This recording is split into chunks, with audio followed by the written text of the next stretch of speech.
ಮಾಡಲೇಬೇಕು. ಸಿಗರೆಟ್ಟು ಗುಲಾಮರಲ್ಲ.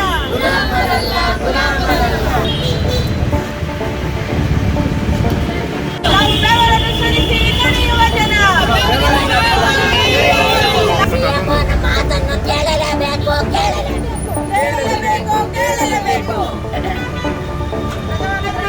कर्नाटक हाईकोर्ट के एक हुक्मनामे के बावजूद 2014 से गारमेंट वर्कर्स की मिनिमम वेजेस पर नजरसानी नहीं की गई है और हुकूमत ने भी इस पर अमल दरामद करने में कोताही की है।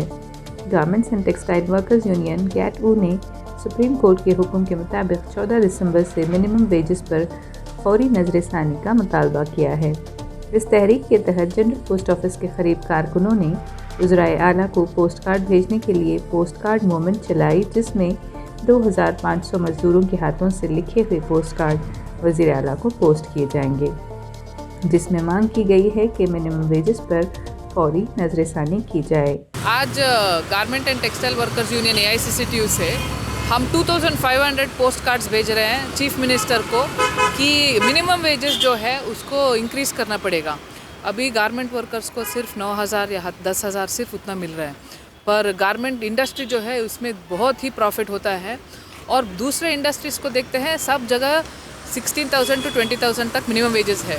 तो गारमेंट वर्कर्स को क्यों इतना कम हो रहा है, हम इसलिए पूछ रहे हैं कि चीफ मिनिस्टर को अभी इमीडिएटली इसको देखना है, गारमेंट वर्कर्स के बारे में उनको समझना है और देखकर ये मिनिमम वेजेस को ज़्यादा करके मिनिमम 28,000 करना पड़ेगा। बेंगलोर में 28,000 के कम जी नहीं सकते, तो इसलिए हम पूछ रहे हैं कि ये मिनिमम वेजेस को इमीडिएटली करना चाहिए।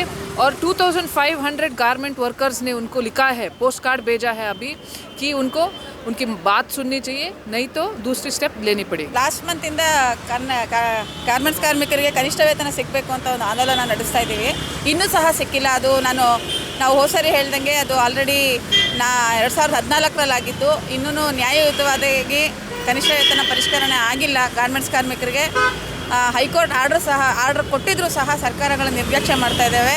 ಇದಕ್ಕೋಸ್ಕರ ನಾವು ಒಂದು ಆಂದೋಲನ ನಡೆಸ್ತಾ ಇದ್ದೀವಿ. ಈ ಆಂದೋಲನದಲ್ಲಿ ಹಲವಾರು ನಾವು ಚಟುವಟಿಕೆಗಳನ್ನ ಹಮ್ಮಿಕೊಂಡಿದ್ದೀವಿ. ಆದರೂ ಗಾರ್ಮೆಂಟ್ಸ್ ಕಾರ್ಮಿಕರ ಮನೆಗಳಿಗೆ ಹೋಗುವಂಥದ್ದು ಮತ್ತು ಅವ್ರ ಫ್ಯಾಕ್ಟ್ರಿ ಹತ್ರ ಹೋಗಿ ಮೀಟಿಂಗ್ ಮಾಡೋವಂಥದ್ದು, ಅದರೆಲ್ಲದರ ಭಾಗವಾಗಿ ಇದು ಒಂದು ಚಟುವಟಿಕೆ ಹಮ್ಮಿಕೊಂಡಿದ್ದೀವಿ. ಗಾರ್ಮೆಂಟ್ಸ್ ಕಾರ್ಮಿಕರು ಪೋಸ್ಟ್ ಕಾರ್ಡ್ ಬರೆದು ಒಂದು ಪೋಸ್ಟ್ ಕಾರ್ಡ್ ಅಭಿಯಾನ ಮಾಡ್ತಾಯಿದ್ದೀವಿ. ಮುಖ್ಯಮಂತ್ರಿಗಳಿಗೆ ಒಂದು ಲೆಟ್ರ್ ಬರೆದಿದ್ದೀವಿ ನಾವು. ಎಲ್ಲ ಕಾರ್ಮಿಕರು ಸೇರಿ ಅವರೇ ಕೈಯಾರೆ ಬರೆದು ಅವ್ರ ಸಿಗ್ನೇಚರ್ ಹಾಕಿ ಫ್ಯಾಕ್ಟ್ರಿ ಹೆಸರನ್ನು ಬರೆದು ನಾವು ಈ ಥರ ಒಂದು ನಡೆಸ್ತಾ ಇದ್ದೀವಿ. ಇದನ್ನು ನೋಡಾದ್ರೂ ನಮ್ಮ ಮುಖ್ಯಮಂತ್ರಿಗಳಿಗೆ ಸ್ವಲ್ಪ ಮನಸ್ಸು ಕರಗಿ ನಿಜವಾಗ್ಲೂ ಹೇಳಬೇಕು ಅಂತಂದರೆ ಅದೇ ನಾವು ಬಳಸಬೇಕು. ಇನ್ನಾದ್ರೂ ಡಿಲೇ ಮಾಡದೆ ತಕ್ಷಣವೇ ಕನಿಷ್ಠ ವೇತನ ಪರಿಷ್ಕರಣೆ ಮಾಡಬೇಕು ಅಂತ ಈ ಮೂಲಕ ನಾನು ಆಗ್ರಹಿಸ್ತೀನಿ ಸರ್ಕಾರಕ್ಕೆ. ಇದು ನಮ್ಮ ಒಂದು ಆಂದೋಲನದ ಒಂದು ಕಡೆಯ ಭಾಗವಾಗಿ ನಾವು ಒಂದು ದೊಡ್ಡ ಹೋರಾಟವನ್ನು ಹಮ್ಮಿಕೊತಾ ಇದ್ದೀವಿ. ಇದೆಲ್ಲದನ್ನು ಆಗಿ ನಾವು ಕಾಯ್ತಾ ಇದ್ದೀವಿ. ನಿಜವಾಗ್ಲೂ ಅವ್ರು ಮಾಡ್ತಾರೆ ಅಂತ ಒಂದು ಎಲ್ಲಿಂದನೋ ಸುದ್ದಿ ಬಂತು, ನಮಗೆ ಮಾಡಿಲ್ಲ ಇನ್ನೂ. ಇದೊಂದು ಪೋಸ್ಟ್ ಕಾರ್ಡ್ ಅಭಿಯಾನನೂ ಮಾಡ್ತೀವಿ. ಇನ್ನು ಮುಂದೆ ನಮ್ಮ ಹೋರಾಟನ ಮುಂದುವರಿಸ್ತೀವಿ. ಫೈನಲ್ ವಾರ್ನಿಂಗು ಅಂತನಾದ್ರು ಇಟ್ಕೋಬೋದು. ಮತ್ತು ನಾವು ಇನ್ನೂ ಶುರು ಮಾಡ್ತೀವಿ. ಇನ್ನೂ ನಾವು ಪತ್ರಗಳನ್ನ ಕೊಟ್ಟಿದ್ದೀವಿ, ಮೆಮೊರಾಂಡಮ್ ಕೊಟ್ಟಿದ್ದೀವಿ. ಇನ್ನೂ ಒಂದು ಸ್ವಲ್ಪ ದಿನ ಕಾಯ್ತೀವಿ. ಆಮೇಲೆ ನಾವು ಬರಲಿಲ್ಲ ಅಂದರೆ ನಾವು ಬೀದಿಗೆ ಬರಲೇಬೇಕಾಗುತ್ತೆ. ಆಗಲ್ಲ, ನಾವು ತಡ್ಕೊಳಕ್ಕಾಗ್ತಾ ಇಲ್ಲ. ನಾವು ಬೆವರನ್ನು ಸುರಿಸಿ ದುಡಿಯುವ ಜನ. ನಾವು ಬೆವರನ್ನು ಸುರಿಸಿ ದುಡಿಯುವ ಜನ.